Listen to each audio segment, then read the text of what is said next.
What's up, guys? I'm out here replacing the oil pump on the Jett-A. Haven't been in a video a while, so I figured I'd just walk y'all through this. Obviously, it's the 2003 Mark IV Jett-A, 2.8 liter VR6. This Garrett was on it since the car was built like 2006. It never leaked, never smoked, but it did lose the bearings whenever I was mid 60 to 130 pull. Got to about 120 miles an hour, so I didn't complete the pull, darn it. But I will sooner or later. But this turbo finally lost it. It just kind of locked up and I lost boost. Was able to drive the car home and got a new shiny turbo online. Got it used for about $1,000, and it was off guy's 2J drift build. But I have it all swapped over. The exhaust housing from the original turbo was a single, and the one that I got was a dual port. So I had to swap that over because the dual port is way too big. I can't get any of my feed lines and coolant and oil feed and drain on easily. But pulling the oil pan off, just because when this did give out, I want to make sure that no oil or metal bits got into the oil pan, since the oil pickup would pick that up and likely damage it. But first pointer I wanted to give to was this Irwin Hansen set. This has saved me numerous times. It's an internal extractor set. Highly recommend y'all who are new onto working on cars, but you enjoy it, get one of these things. You just put a socket on the back of it. You can take your ball peen hammer and hammer it into your Allen and be able to put an impact on it, and very carefully just kind of nudge it out. It'll start to work its way in and pull it out. You've seen them online, see all kinds of ads for them.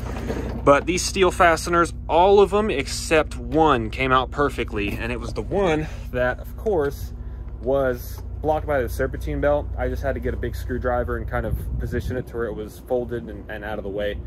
But I highly recommend y'all get one of those. It's saved me numerous times, and you'll get good at unscrewing things up.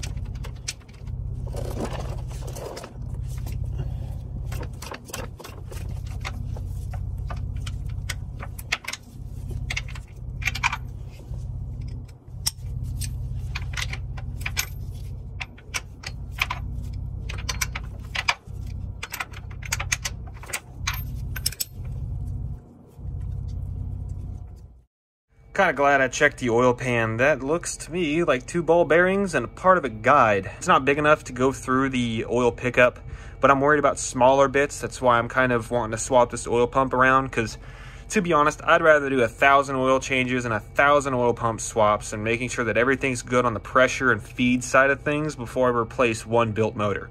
Looking over the old oil pump real quick, you can actually hear, if you listen closely, that clicking. So that means that there's actual space in between these oil pump gears. Albeit very small amount of space, there is space. Now that can let just a marginal amount by, just makes it less efficient. There's markings on the housing. I wouldn't say any more than maybe a couple thou deep, very, very shallow. But other things like on this guy, right there, look at that. That'll definitely affect it a little bit. So, you know, these things, I don't know what it ate. I can't tell you, but these things, they wear out over time. You got to change them out. This was the Schimmel oil pump that they installed when they built the motor. I mean, this thing's built for 1,000, but this car sees a lot of high RPMs. It's always had great quality oil in it. I mean, you know, the outside of the pump, it looks damn near brand, oh, that's a little dirty. Damn near brand new. So, you know, they wear out, got to change them out. It's a critical engine component, and this will save you money. Back up underneath here. Had to use this power drill to hand prime my oil pump, and now I got oil dripping out all the mains, which is good. But that means that at least there's oil where it needs to be. So we're about to put it all back together and fire it up. Just got done swapping out the oil pump. It's just these 2 bolts back here, that one and that guy, and then these 2 bolts right here, and put a little bit of RTV on there. Letting it cure. I'm gonna snug them up a little bit more, put some thread lock on all 4 of those bolts, and then we just put this oil pan back on.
got it all situated. Got the charge pipes cleared out.